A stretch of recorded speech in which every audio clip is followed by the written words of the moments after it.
your green Triumph event running really well. We're just going to start with the fact that it's got a really good oil flow. Okay, we can cover that over, please.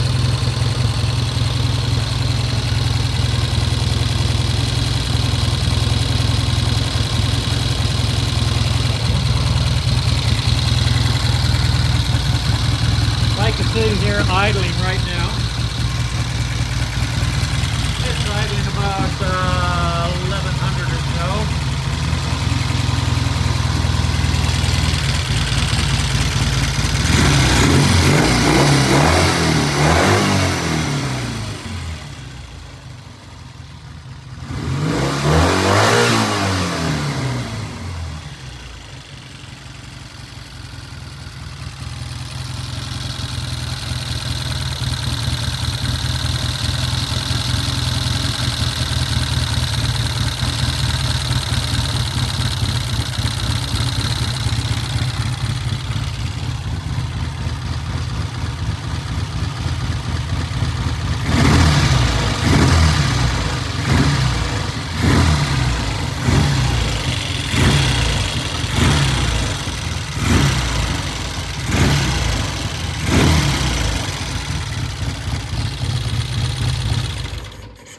Whoa, it sounds great. Okay, now let me tell you what we did. First of all, I had to run out and I left Kevin, I abandoned Kevin here while I delivered the green bike to the custom seat fitter. While I was gone, he took the carburetor off, took it all the way apart, just stripped it down, cleaned out everything, but found nothing not clean. I mean, he found nothing wrong in that carburetor, but when we put it back on, we got a good start. We got a very good start, and the bike sounded really, really good. But it took some adjusting of the idle jet adjuster, the mixture adjuster, to get it down into the point where it was maybe 1.5 turns out, which is a good starting point. So we changed the pilot jet. This is a Premier, so we changed the pilot jet from a 2-ring to a 3-ring, which is, I believe, from a 25 to a 30 pilot jet. Put it in here, and it starts first kick, and you heard it revving. We just revved it up, and it's smooth all the way through. So it's actually ready now for a test ride as soon as we finish dressing it out, putting the side covers back on. Now, in the interim, this is the second time I've seen this. And I think it's coming out. I think they've dumped the breather. No, we got to find out where that's coming from. Oh, yeah. Yeah. So we got to find what's causing that, whether it's the breather or something else. But that's not good. So anyway, we're going to dress it out now, and then we're going to look for this, and then we're going to do a test ride. It sounds really good. And then I'm going to tell the client it's ready to be picked up if he wants it this way, or if he wants me to turn it around, take the front wheel off, check the brakes, adjust the brakes, and basically, and do fork seals. Let's go up here and see what's happening with the fork seal. Okay, I'm just going to put my hand back here and see what we got. And there's the leaky fork right there. It goes all the way down this leg. Look at that. So that seal is leaking and should be replaced. So we can do the fork seals and fix the brakes so that these pull evenly. If the client wants us to do that, we'll let you know. Right now, we're going to get it up in the air and start loading up the covers. Okay, well, doing the old laying on the floor and looking up underneath of the bike trick, I see exactly where the oil is leaking off of, and it's leaking off of, let's see where, right there. Actually, you can watch it drop.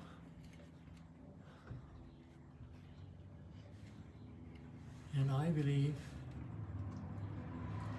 that it's the oil lines themselves that are just not tight.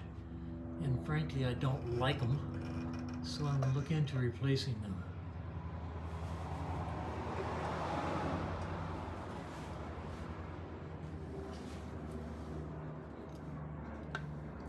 So you got 2 drop nuts there, 2 spots. Same leak. Go! Okay, so I'm going into this area here and take a look at these lines, these oil lines. All right, this is the source line from the in-frame oil tank. Back there in the background is the return line. And we're going to put a new clamp on that return line. It's already been replaced with nylon reinforced plastic. So we're going to get a couple of clamps and put them back there. And we're going to replace this one because it's got a big worn spot on the side. I don't know, I don't think you can see it, but right about in there, I'm doing this with handheld. Right about in there, it's got a big worn spot in the side. Probably not leaking, but I can get my finger back there and feel it. So this short piece comes from the source out of the tank, and the other one's a return. And I'm going to put fresh clamps on both of them because the clamps that came off were well, basically junk. These little bitty clamps with little bitty screws, and just not strong enough to keep these lines from leaking, and I think that's where the leak was coming from. So that's what I'm doing now. Okay, I'm working on replacing the oil line here. This guy is your source line, and it goes through to the bottom of the oil tank, in-frame oil tank. This fitting is kind of splayed. It's bent out, but I'm going to leave it.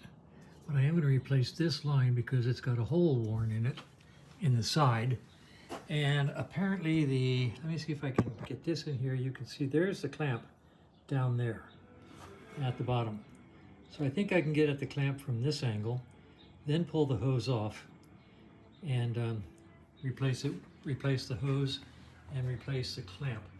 And once I have this out of the way, and I already have the clamp off of the return line in there, right there, I'll put a heavier duty clamp on that, maybe 2, side by side. I think, I can't say, yeah, that might be the one that's leaking, this might have been the one that's leaking. Heck, the line might have been leaking, I'm not sure yet. But that's what I'm doing now, is replacing this line and putting a better clamp on the other one. So that's what's happening. And one more example of the fun just never stops. All right, here's the source line I was telling you about, and that's the wear that I could feel when I stuck my finger up underneath of the frame and followed it back to the source. And I don't think it was leaking. I mean, it's a double-walled, but it's pretty grody. There's that scientific term again, grody. It's pretty grody, so I'm going to replace it. And I decided that since the return line is right there next to it, and I can get at it reasonably easily now, in there, right in here, that's the return line. I can get at it reasonably easily, see it? And since it simply goes up here to the top of the tank, I'm going to replace it also with nice fresh tubing. And that'll be better. So we'll get both of these replaced, and that should solve the oil leak next time we start it.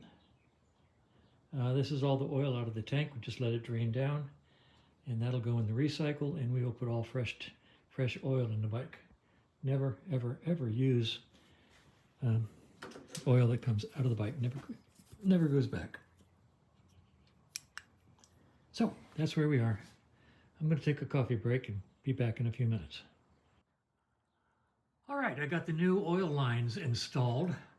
The return line is up here. It goes down, comes around the bend.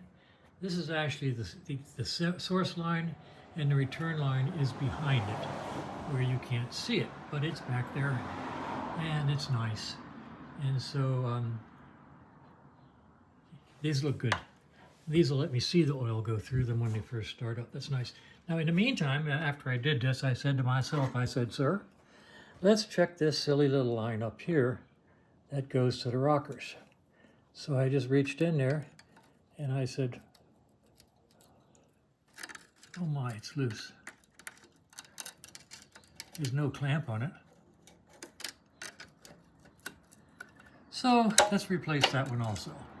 Really spiffy armor-plated line with, oh look, this one has a piece of safety wire wrapped around it. It has a clamp. I think we'll replace that also. Just while we're here. Yep, okay.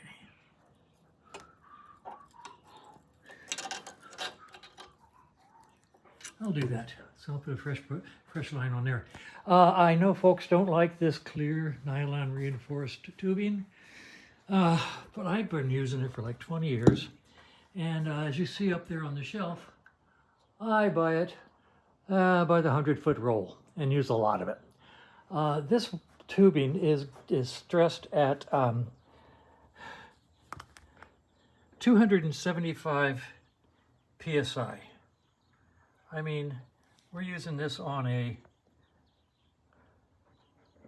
40 psi motorcycle. Yea, verily, it will turn brown. Here's some right here. I don't know how long this has been on the bike, but I guarantee it's a bunch of years. And yeah, it's brown. And actually, it was working just fine. I just replaced it because as long as I was replacing one, I might as well.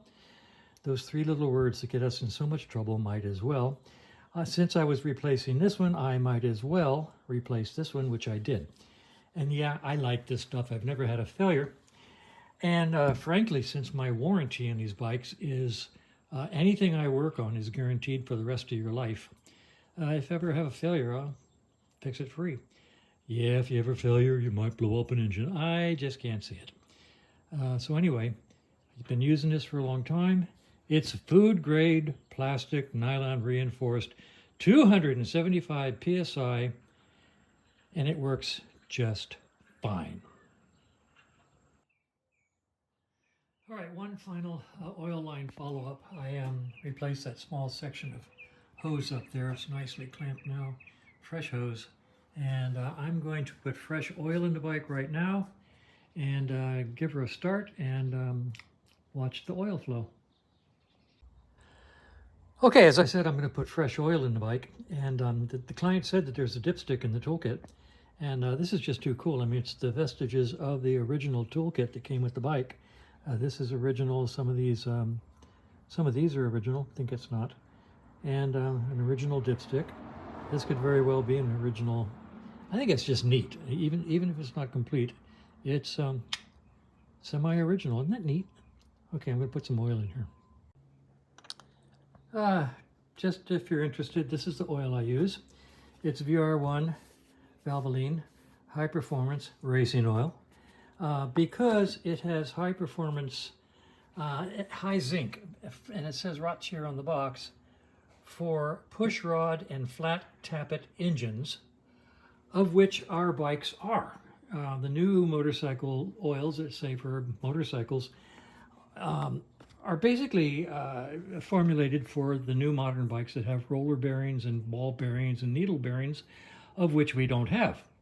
So this has high zinc for extreme anti-wear protection for high performance push rod and flat tappet engines. That sounds really good to me. If you know of some other oil, feel free to suggest it. I get this stuff from Amazon, good old Amazon. I found out that buying 3 cases of 6 bottles each is less expensive than buying the 5-quart bottles, believe it or not. You would think that the 5-quart bottles would be less expensive, but they're not. So I buy the quarts, and usually takes between 2.5 and 3 quarts for a bike. So anyway, that's the oil I use.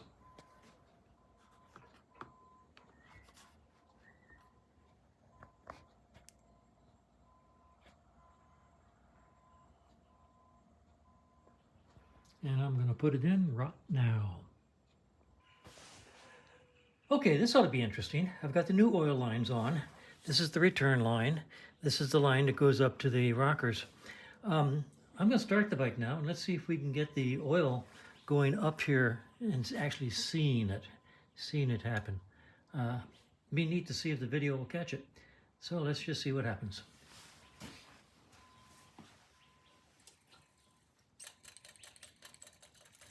Good tickle. Ignition on. Let's give her a kick and see what happens.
I think we've got a bike that's ready for a road test. Yeah, it's a little late in the day, about 3 o'clock. We'll have Kevin do it tomorrow. Kevin is our official road tester nowadays.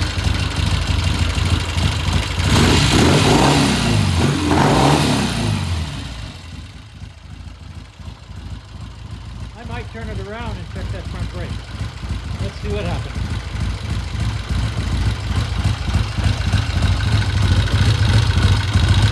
There. Okay, well, the oil climbed up that pipe just beautifully. We have nice oil return, oil flow, new tubes. I'm happy with it. I've got a lot of bikes out there using this tubing. Never had a problem. Yeah, it'll turn dark. You know, 8 or 10 or 20 years from now, it'll be dark. C'est la vie. The bike sounds really good. Like I say, we'll do a test ride tomorrow and see what happens. Okay, it's, 4 o'clock here. Let's get up here. Yeah, 4 o'clock. And we're going to call it end of day. I've cleaned up the bench. This bike is sitting here. I believe it is complete up to the point where we should make a decision on fork seals and checking the front brakes. But basically, it starts, runs, sounds really good, and is ready for a test ride, of which I will have Kevin do tomorrow. And if we get a good test ride out of it, it will be releasable to its owner. So that's nice to finish a bike, hopefully. Pretty thing. Okay, after that, tomorrow I get to choose. We're going to put this one off because it's a big job. It's isoelastics. That's going to be a big job. This bike, we have the finished putting the electric starter on, but we're also waiting for the timing cover to come back. So might as well wait for the timing cover to get here and then do the timing cover and the starter at the same time, which brings us to this BSA that's here on a get it started type situation. So this is the next logical bike to go on the lift. Let's see what it needs. This bike is still waiting for the electronic speedometer to be replaced. We found out that the one we sent back was delivered to the manufacturer on the 29th, and now they have no excuse for not testing it and sending us a replacement if it is in fact bad, which I believe it is. So we're going to put the Beezer up on the lift tomorrow after a successful test ride on this Triumph. If we don't have a successful test ride, then the Triumph will stay on the lift until we figure out what's happening. So, as I said earlier, by the way, Kevin cleaned the carburetor. It was perfectly clean. He cleaned it anyway. The bike started, ran really well. I didn't like the amount of adjustment I got on the Pilot air mixture, so I went to a one size larger Pilot jet, and now I like it a lot. So I'm perfectly happy with that. We'll see how it does on the test ride. And that is all for the day. Talk to you tomorrow.